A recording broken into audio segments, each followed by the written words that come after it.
That's how fast did I go? I'll leave, but Sure. okay. And I over 65 days, so definitely anticipate last one.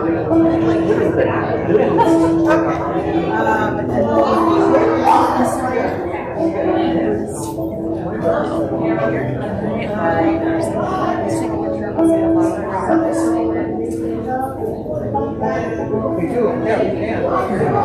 Yes. I don't actually have a muscle.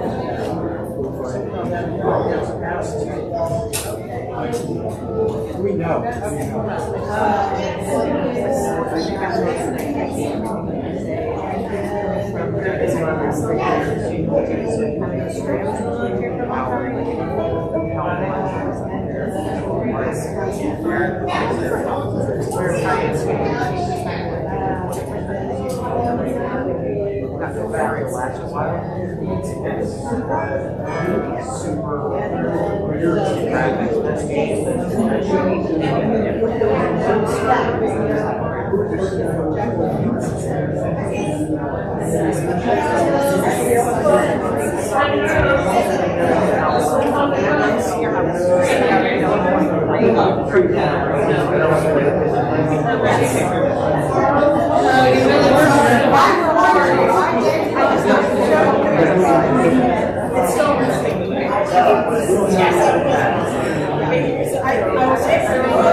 Great your conversation.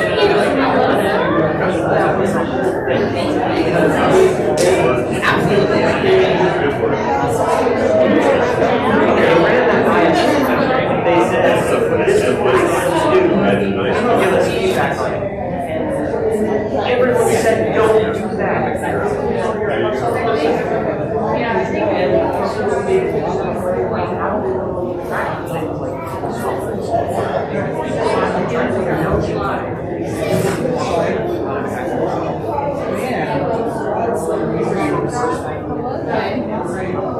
Is it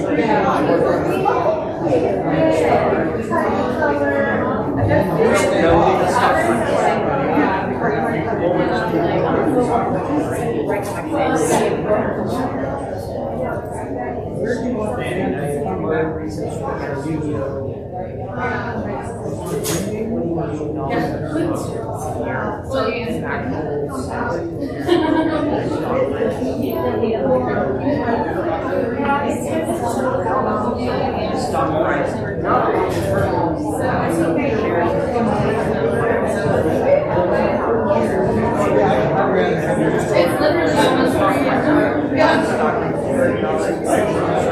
years. I didn't even. I'll be on here.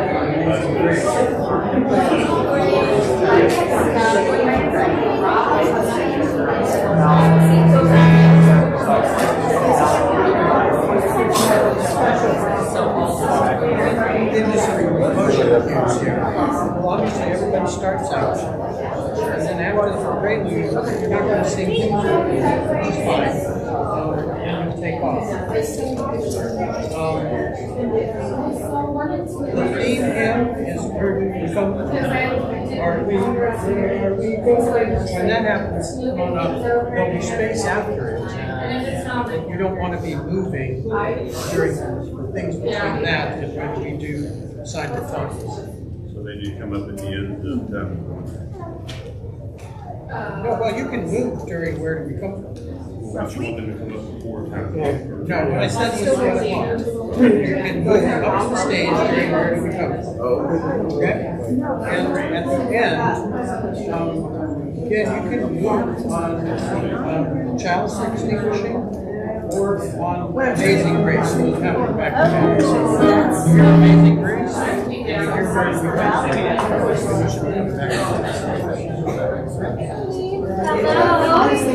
Hello. guys were greeted by Ben Sauce for now? Or did you go the other way? No, do you guys have a kitty at home? Our kitty loves my flavors. I don't know why. I was like little light treats, really fun. Yeah, they're for you guys to like. Yeah, I don't do that much anymore, so I've lost demoted. I lost it. You're fired. And they have all the have you guys seen the movie? around, so it's just brings the stand on that. Oh, that's yeah. There was one for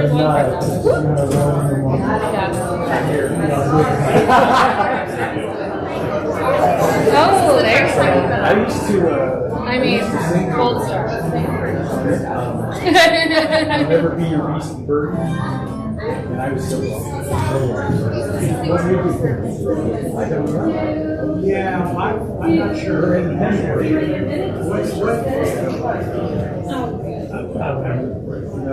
going to stay out with Brandon.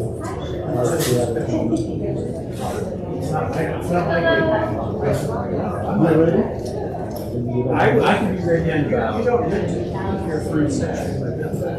I don't have it. You can go down. Storage. Coming back. And garage was furniture we're not doing today.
That's what I'm.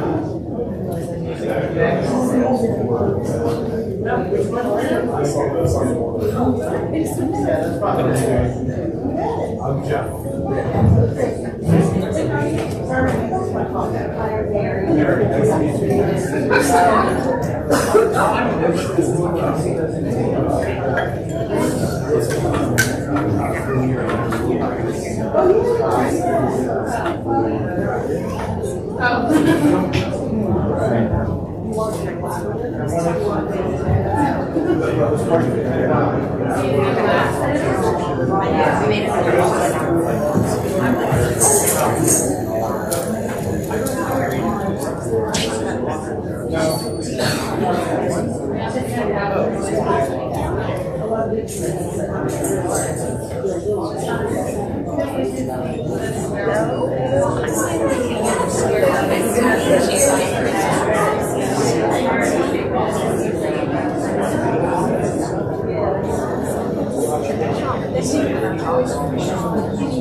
shirt.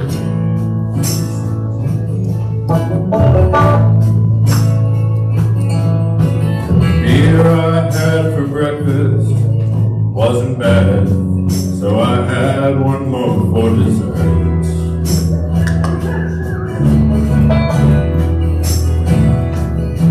Then I fumbled through my closet for my clothes and found my cleaner's dirty shirt.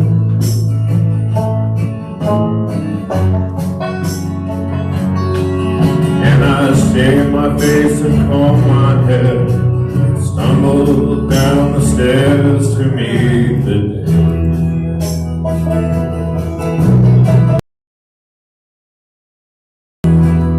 I'd smoked my brain the night before on cigarettes and songs that I've been playing.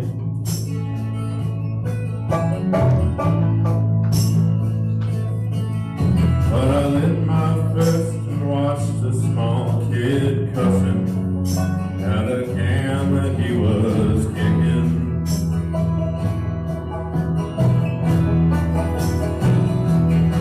Then I crossed the empty street and caught the Sunday smell of someone frying chicken.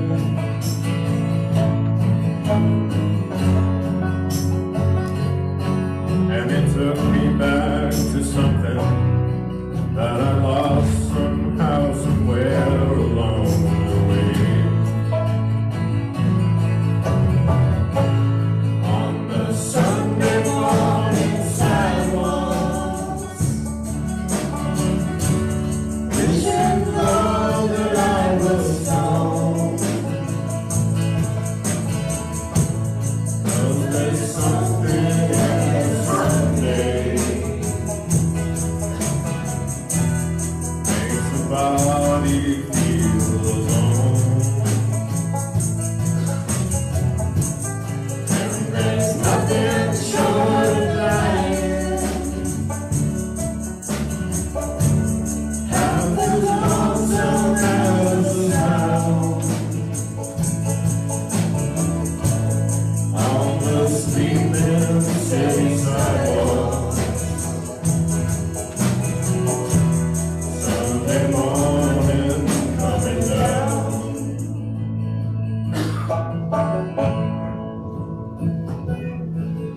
In the park I saw a daddy with a laughing little girl who he was swinging.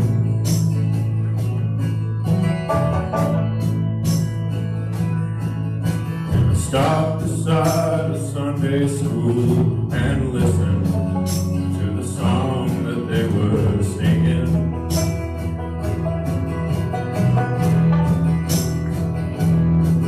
Then I headed back for home, and somewhere far away a lonely bell was ringing.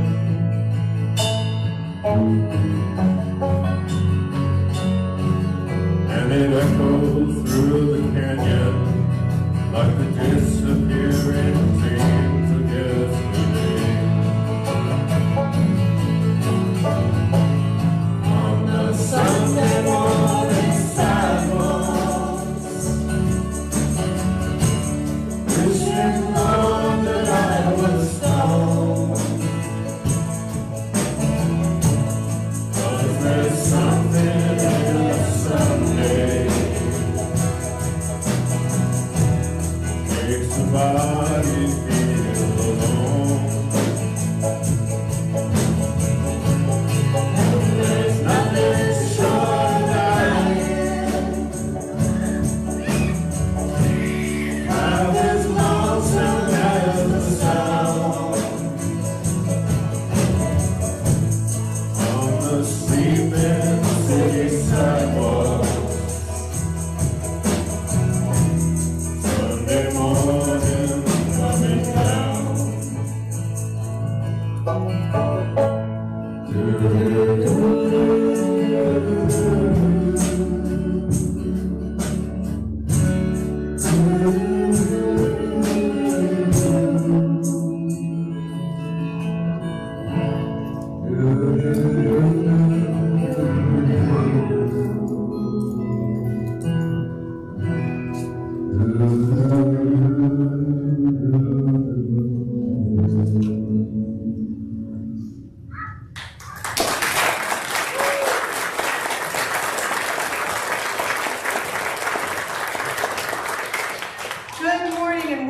welcome to Live Oak Unitarian Universalist Church.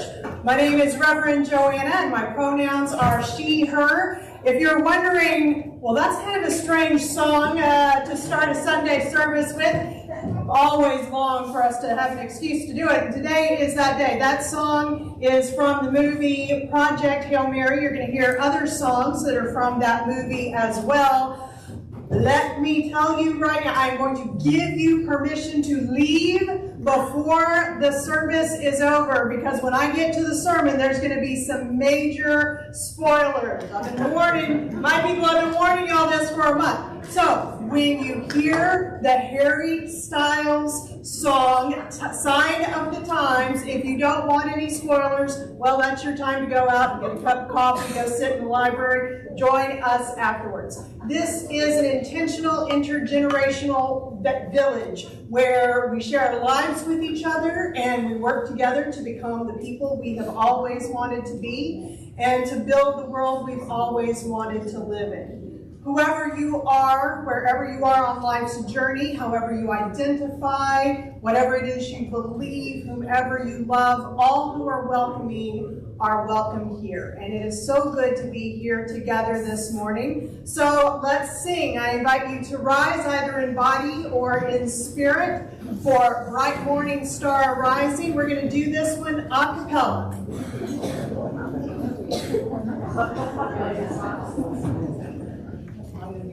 So I absolutely am testing your skills. Okay, ready? Bright morning star rising, bright morning star rising, bright morning star rising. Day is breaking in my soul.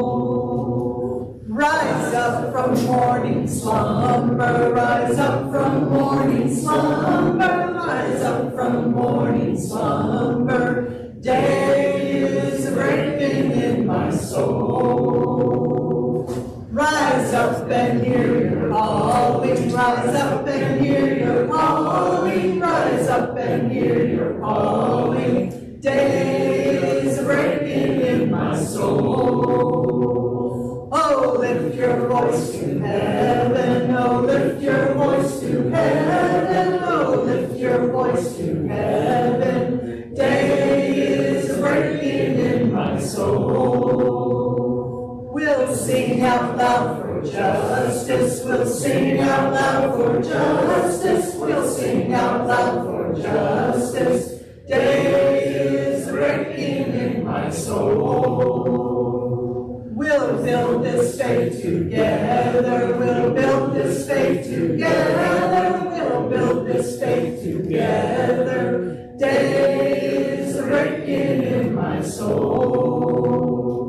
Bright morning star is rising, bright morning star is rising, bright morning star is rising. Day is breaking in my soul.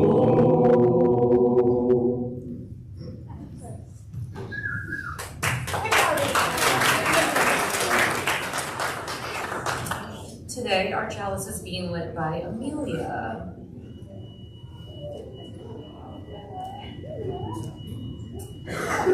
What if everything always went according to plan? At first, we might accomplish more of what we think we need to accomplish. And it may seem less stressful at first, being able to anticipate what happens next.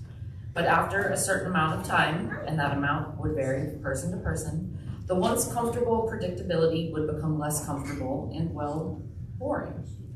If we always know what happens next, we lose the joy of surprise, serendipitous experiences, and the excitement that comes from anticipating the unknown. Friends, let us gather with open, curious hearts, ready to explore the unpredictable, learn from its wisdom, and embrace its beauty. Please join me in our song response.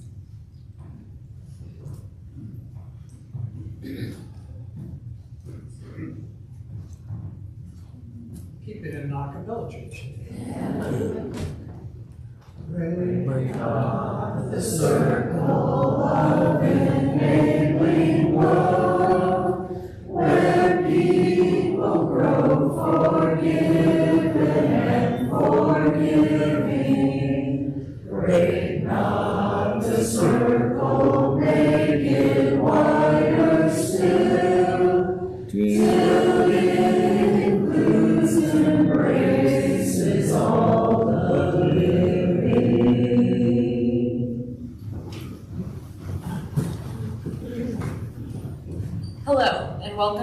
House of Hope.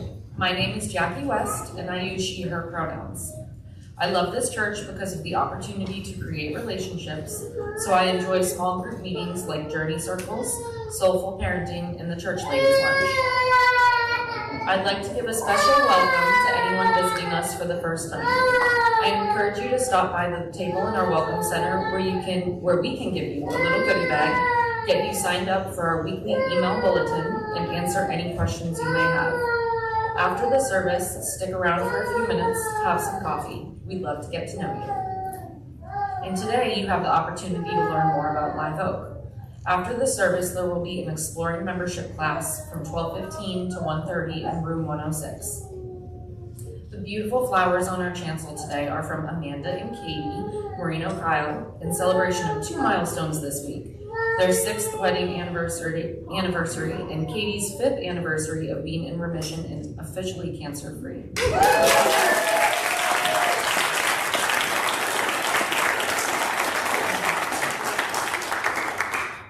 This community has events happening all throughout the week. I encourage you to check the calendar every Sunday night to fill out your schedule for the week to come. Go to our new and improved website at liveoakuu.org. In the top menu, hover or tap what to expect and then click events to see our full calendar of upcoming events. Something you might be interested in this week, especially if you've ever looked around our campus and had ideas on how we could enhance the physical church, is the Building and Grounds meeting tomorrow evening at 7.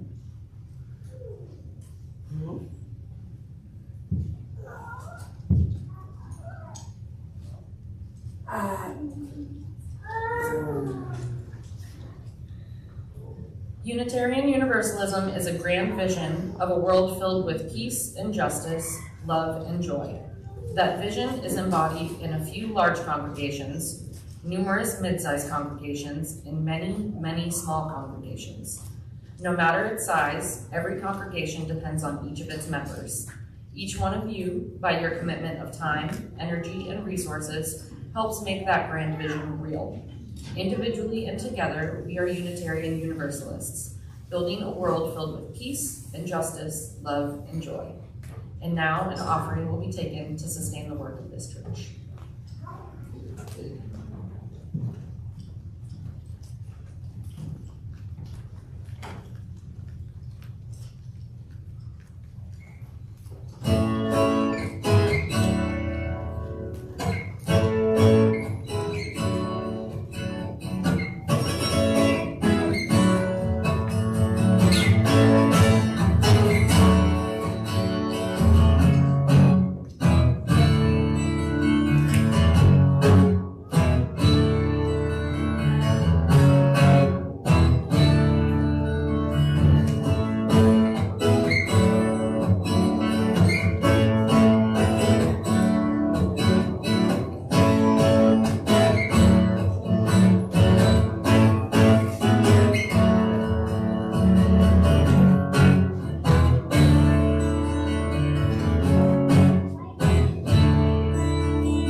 I'm Chris Jarman. I'm your Faith Development Director. And I have a story I want to share with you today about a hymn that many of us know by heart, but I wonder how many of us know why it was written. And it begins like this, and you can join me if you might know it. Amazing grace, how sweet the sound that saved a wretch like me.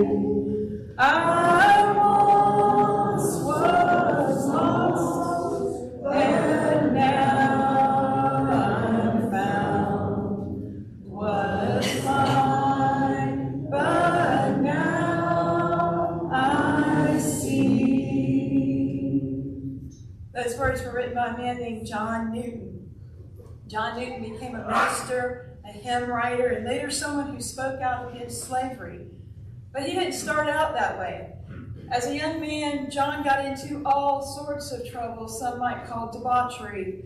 As an adult, he became the captain of ships that carried captured African people across the ocean and sold into slavery.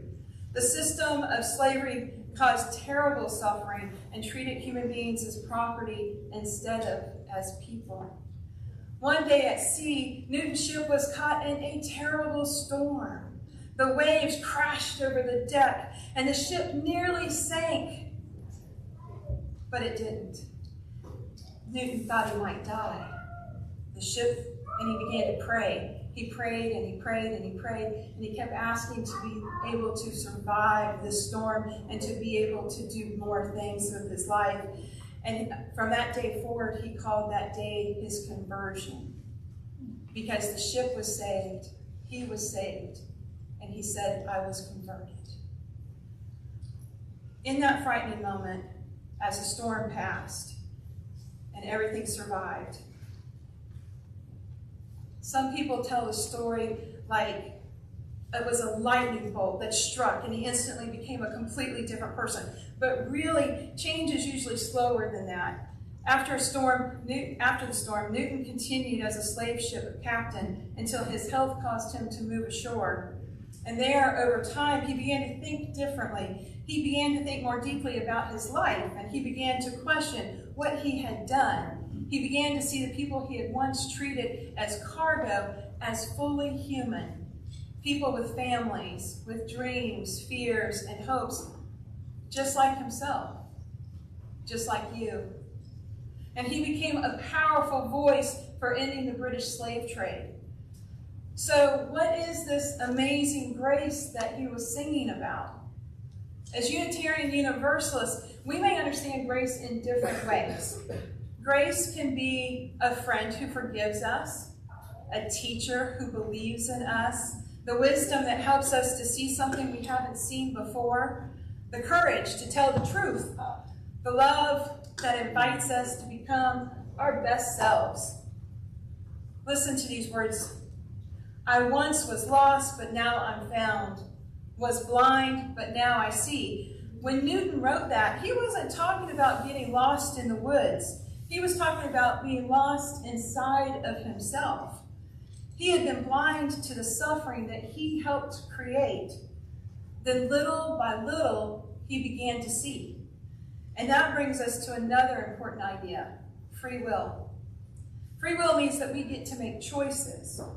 Grace may help us to see a better path, but we still have to decide whether we will walk it. Grace may open a door, but free will is choosing to step through the door. Grace whispers, there's another way. And free will says, I will take it. Later in the hymn, John Newton writes, 'Twas grace that taught me my heart to fear, and grace my fears relieved. That sounds a little strange, doesn't it? I mean, why would grace teach you to be fearful? Maybe it's because sometimes seeing the truth can be really uncomfortable. When Newton finally understood the harm that slavery caused, he had to face painful truths about himself. But grace didn't leave him there. Grace also showed him that change was possible, that he could choose a different path, that he could make things better. Most of us will never have a story like John Newton, but all of us knows what it feels like to make mistakes. Have you ever made a mistake? All of us have moments when we realize we could have been kinder. All of us have moments when we suddenly understand something that we didn't understand before. The question isn't whether we will make mistakes. The question is, what will we do when we begin to see more clearly? Do we ignore what we learned, or do we choose differently? That is where grace and free will meet. Grace offers us the possibility of transformation. Free will helps make that transformation real. So I wonder, have you ever realized you hurt someone's feelings and then apologized? Have you ever learned something new that changed your mind? Has someone ever given you a second chance? Those moments may be small, but they are powerful. They are moments of grace. And what do we do with our choice, with that grace? That's the power. May we be open to the gifts of grace all around us. May we have the courage to learn, to grow, and to choose the path of love whenever we have the choice. And with that, our story is complete.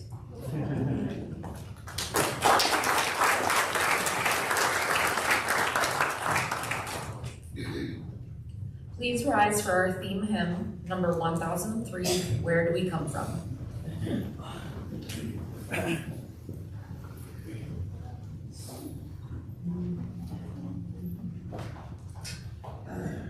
Sometimes we do this. Maybe we just keep it straight this time. Where do we come from? What are we? Where are we going? Where do we come from? What are we? Where are we going? Where do we come from? Where do we come from? Mystery, mystery, life is a riddle and a mystery. Mystery, mystery, life is a riddle and a mystery. Where do we come from? Where are we going? Where do we come from? Where are we going?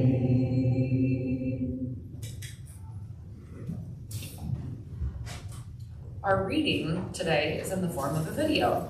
An excerpt from the sermon, Dragged Kicking and Screaming into Heaven, by the Reverend Dr. Mark Morrison Reed. So I sat there, having arrived late, and then not paying attention. I was admiring their stained glass windows. The Buffalo's had beautiful sanctuary, has carved wooden beams. And so I was looking, and I was half listening. And certainly I was not expecting to be changed. And then I heard Gordon McKeeman say, Universalism came to be called the gospel of God's success, the gospel of the larger hope. Picturesquely spoken, the image was that of the last unrepentant sinner being dragged, screaming and kicking into heaven, unable to resist the power and love of the Almighty. Woo! What a graphic, prosaic picture. A divine kidnapping. The last sinner being dragged by his collar, I imagined, into heaven. I had to ask, what kind of God is this?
why are you you? Why are you the person who you are? Were you born that way? Or did you become this? This question is often shrunken down to the debate about nature versus nurture. However, usually when people talk about nurture, I find that they are talking about the way that you were raised. As if by age 21, you're done. We're complete. Anyone else feel a little incomplete? Feel like you're still in the process of becoming? So today's sermon is based on the movie and the novel Project Hail Mary. The Burke family won this in our auction where they got to pick the topic of the sermon. So if you like it or hate it, you can blame them.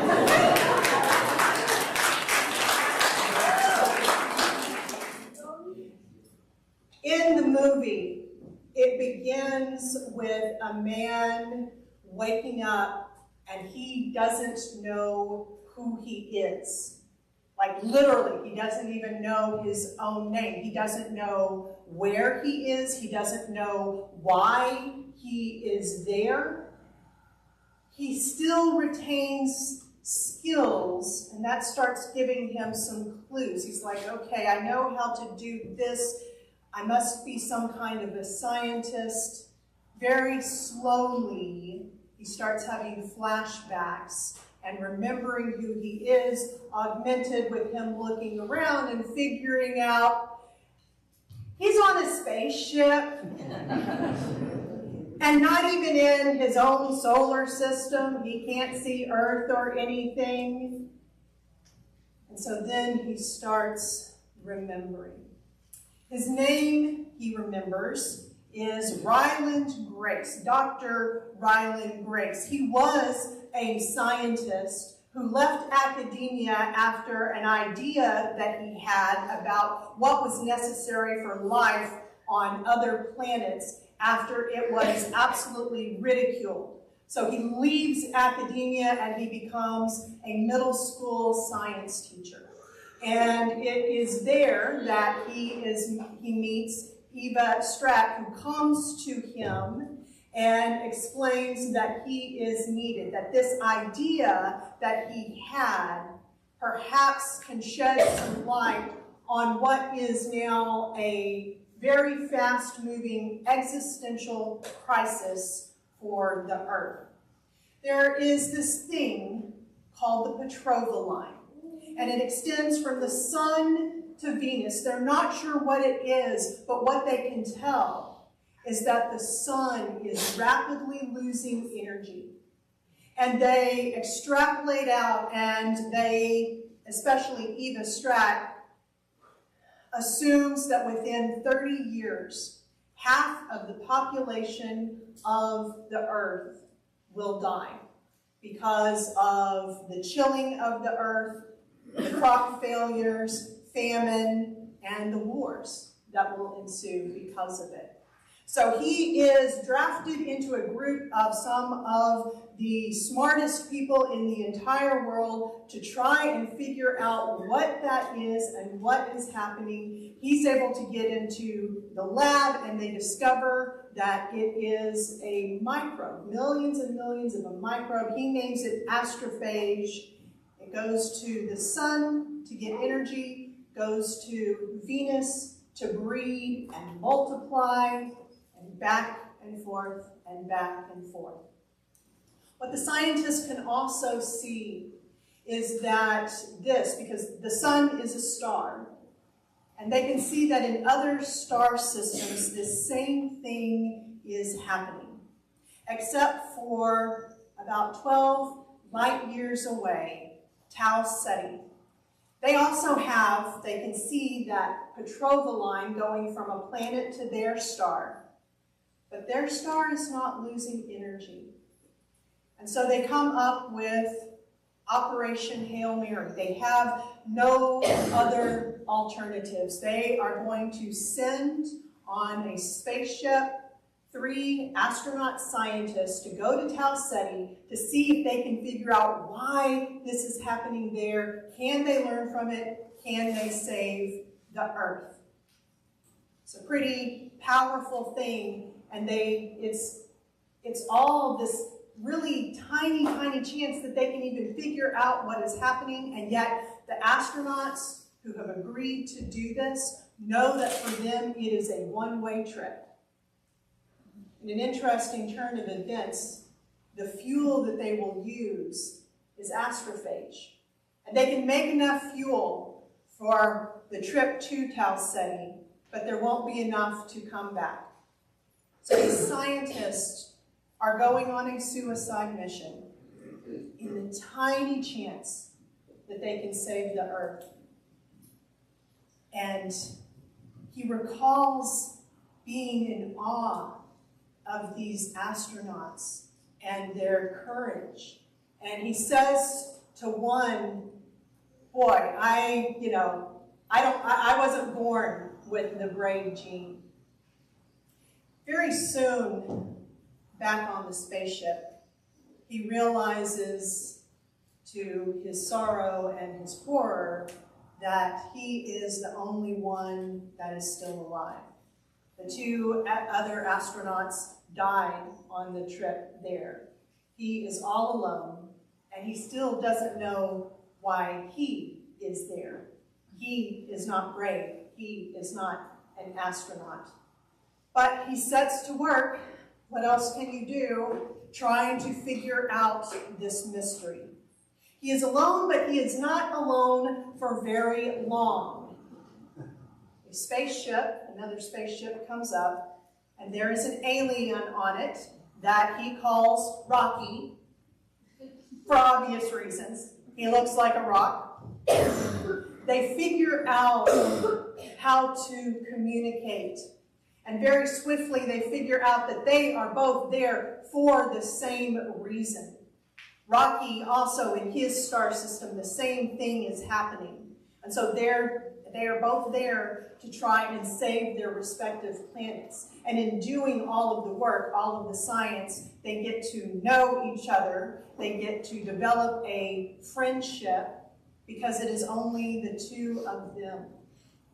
There is some risk, a lot of risk involved in the science that they are doing. And still, as all of this is happening, the memories to Grace are still coming in sporadically. And in one, he remembers that right before the scheduled liftoff, there was a lab accident. And the 3rd astronaut and his backup both died in this accident. And so then Eva and the others come to him and say, we need you to be the 3rd one on board. And he says, that's not me. I put the not in astronaut. I can't do this. And they say, but you are the one that physically can do it and that has the best scientific knowledge of all of this stuff that we have been studying. We need it to be you. And he says, can I have a little while to think about this? And Eva says to him, you have 3 hours. And that's where his memory ends. And he, finally figures out the best that he can make sense of it is, as it says in the novel, he says to himself, I'm not the right guy for this job. I'm a last-second replacement because the actually qualified people blew up. But I'm here. I may not have all the answers, but I'm here.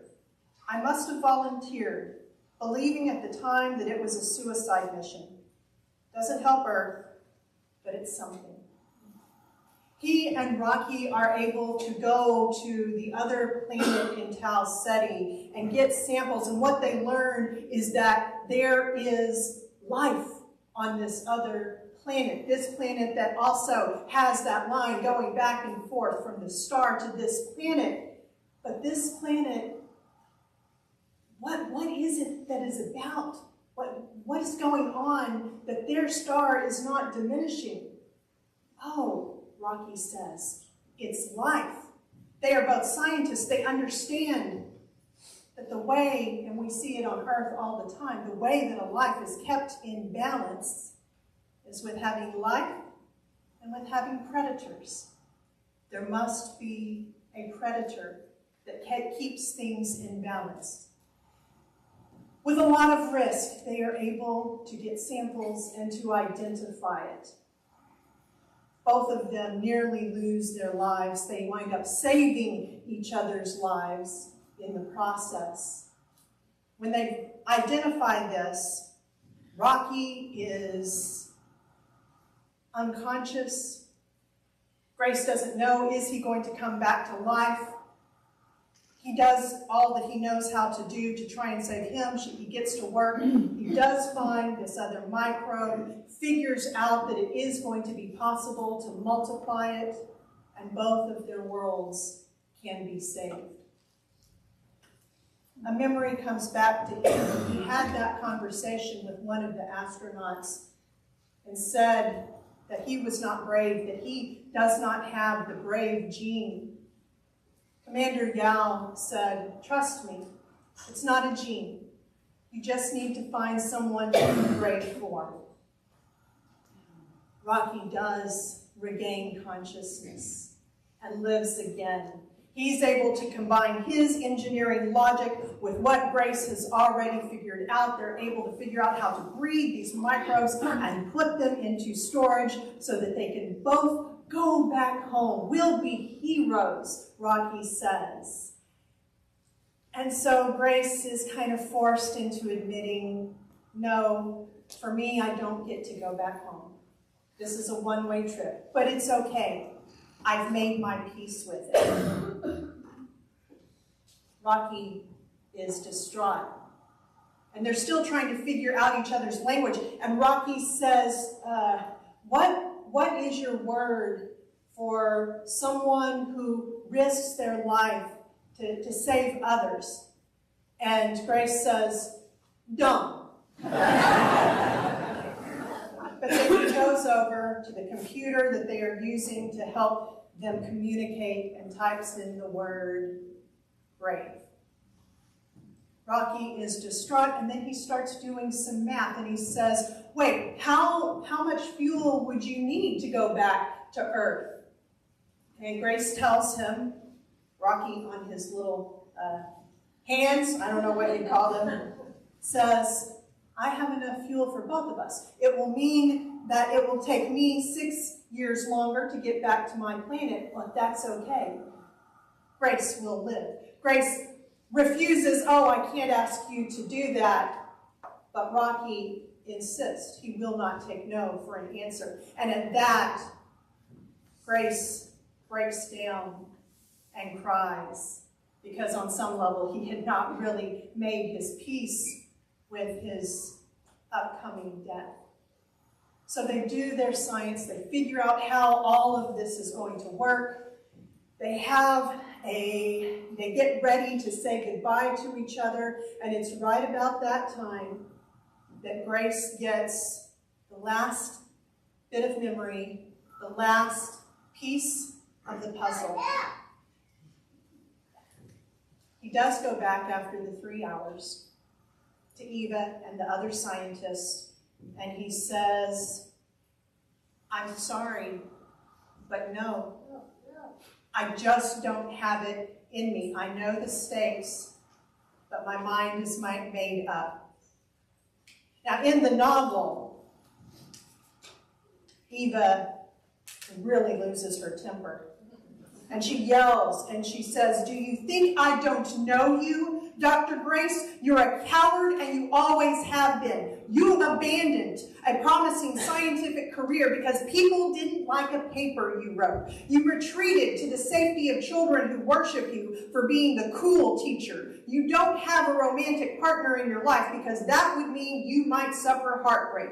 You avoid risk like the plague. She was already prepared for him to say no. He tries physically to run away. They capture him. They knock him out, they sedate him, and they put him on the spaceship in a medically induced coma. And the next thing he knows is when he wakes up in space. Before he and Rocky say goodbye and go their separate ways, he has had this memory. Rocky is telling him, "You are so brave." Grace just says, "I don't know about that." Inside, he has said to himself in the novel, he's realized, "I'm not some intrepid explorer who nobly sacrificed his life to save Earth. I'm a terrified man who had to be literally dragged, kicking and screaming, onto the mission. I'm a coward." They say their goodbyes. They both begin to head to their home planets. After just a few days into the journey, Grace is awakened by alarms going off. It turns out that the Tau amoeba has figured out how to get through the container that they have it in.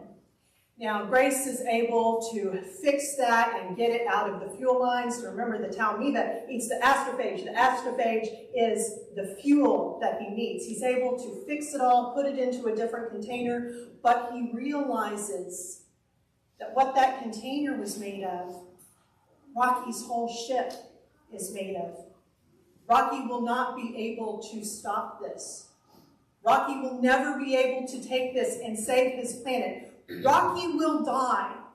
In the movie, Grace realizes he will die a slow and painful death. Knowing, he's already received that knowledge, that he is a coward, he sends probes that have all of the information and the samples that the Earth needs to be saved. He sends those on. He knows that he has only two choices. He can't do both. He can either go back to Earth or he can save Rocky. He turns around and goes to save Rocky. What is grace? Not Grace the character. The theological concept of grace. The generally accepted definition is that it is unearned salvation. Different groups have had different ideas about what free will has to do with that.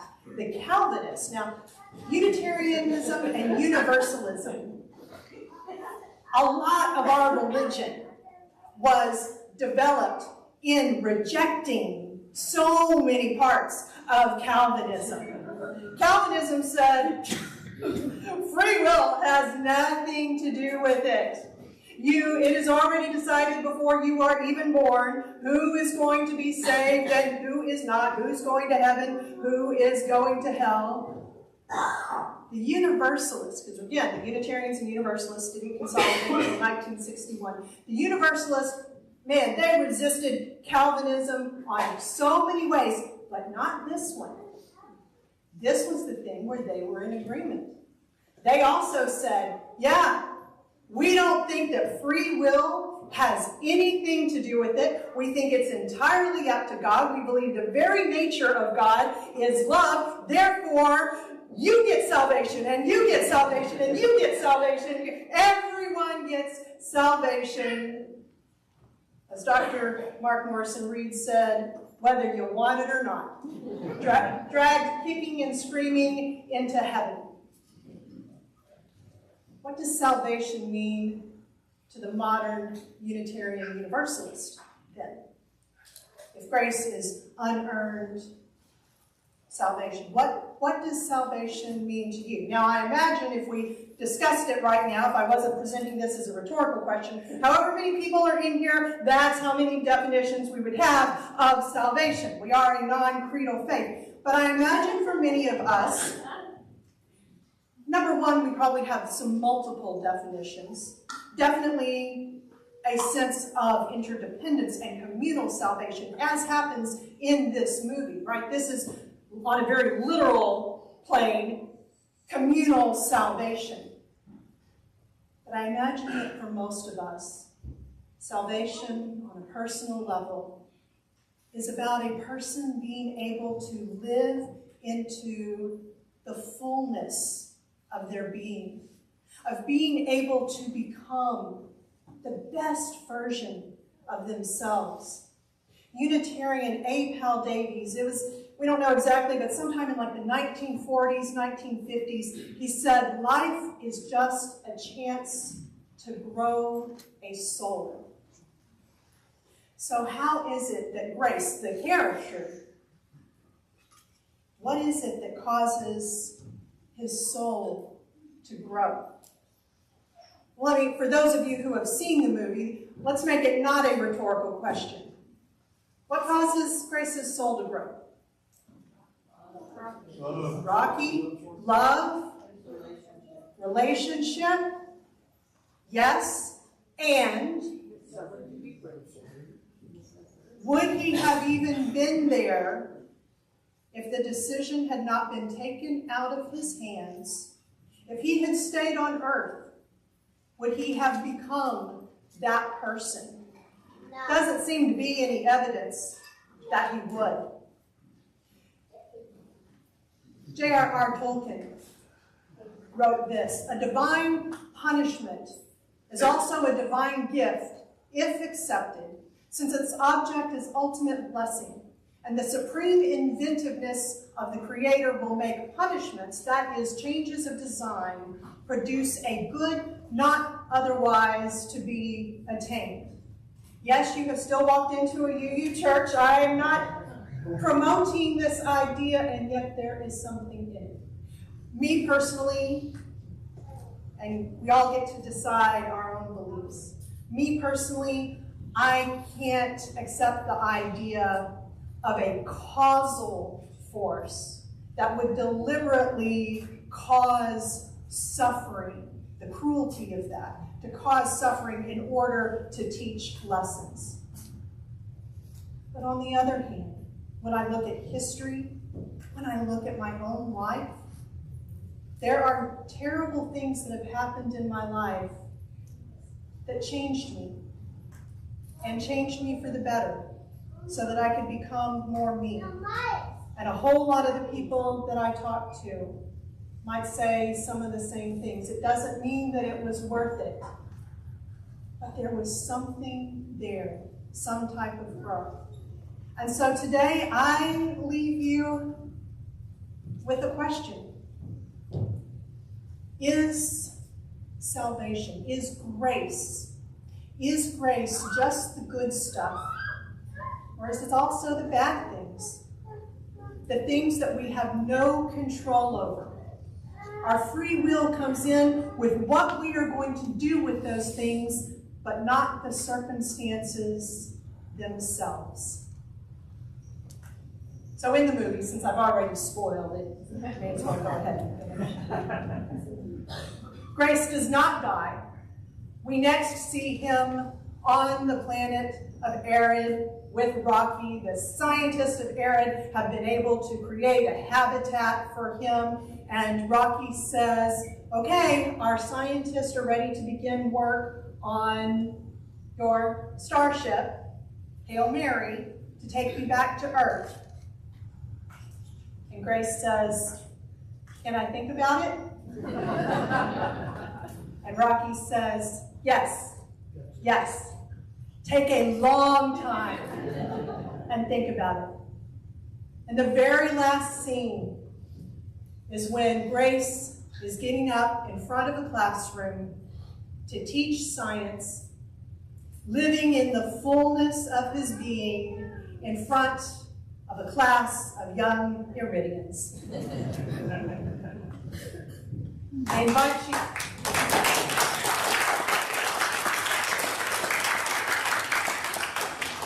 As Rabbi Abraham Joshua Heschel wrote, prayer cannot bring water to parched fields or mend a broken bridge or rebuild a ruined city. But prayer can water an arid soul, mend a broken heart, and rebuild a weakened will. And I would add, this is where we give words to the yearnings of our hearts. In that spirit, let us pray. Each morning we hold out our chalice of being to be filled with the graces of life that abound. Air to breathe, food to eat, companions to love, beauty to behold, art to cherish, causes to serve. They come in ritual procession, these gifts of life. Whether we deserve them, we cannot know or say, for they are poured out for us. Our task is to hold steady the chalice of our being. We carry the chalice with us as we go, either meandering aimlessly or with destination in our eye. We share its abundance if we have any sense, reminding others as we remind ourselves of the contents of the chalice we don't deserve. Water from living streams fills it if only we hold it out faithfully. We give back, if we can, something of ourselves, some love, some beauty, some grace, some gift. We give back in gratitude, if we can, something like what is poured into our chalice of being for those who abide with us and will follow. Each morning we hold out the chalice of our being to receive, to carry, to give back. Being in a community, we share our lives with each other, including the significant milestones, joys, and sorrows. Today, Jessica shares on Friday, Eric Araxon did his first attempt at the Texas Water Safari, a 260-mile canoe race. Although he didn't finish, we are so, so proud of him. That's from Just Action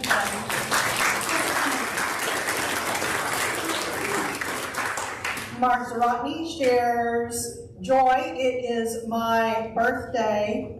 You don't really want me to share the sorrow. I share it with a moron.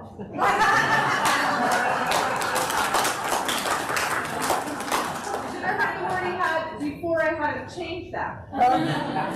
Thank you.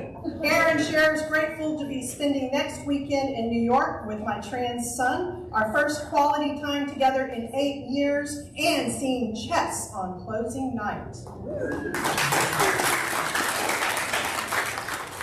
Rosie P. shares that Bryn and she are leaving for U-Bar U today. And Marie Mulling, who will probably have notes for me after this sermon, finally completed her Master's of Divinity degree.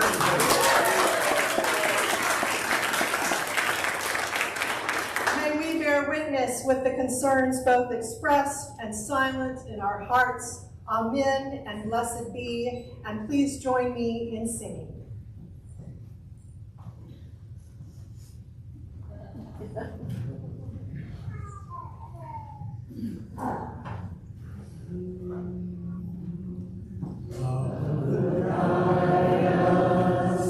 Jesus tried us, hope inside us, will lead the way on the road from green to giving. Love will guide us through the hard night. When I was in seminary, there was this thing that I heard that frankly gave me a lot of comfort. It was, God doesn't call the equipped, God equips the called.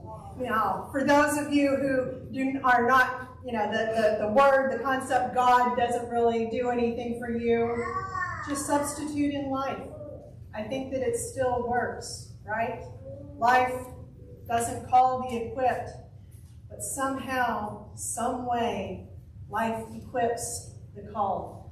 Right now, when we are going through such a difficult time in our world, it gives me a little bit of hope that perhaps with our free will, we will be able to pull some grace and salvation out of this too.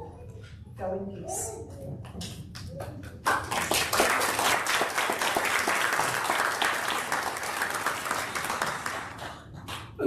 Please rise and join us in singing number 205, Amazing Grace, and remain standing for our chalice extinguishing.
Let us say these words to each other as we extinguish our chalice.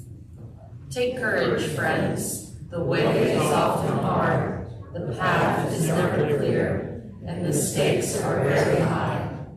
Take courage, for deep down there is another truth. You are not alone.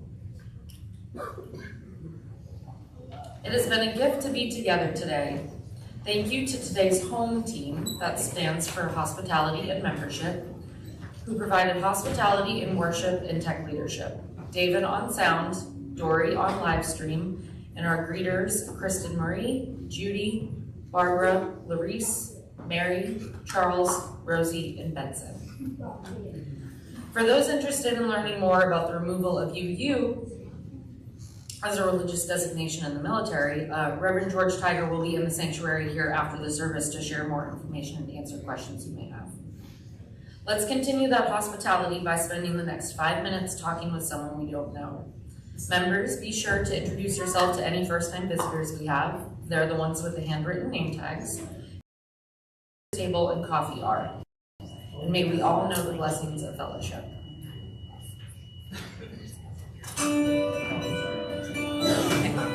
Away.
I'm so sorry.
I didn't realize there's 2 TVs at the end.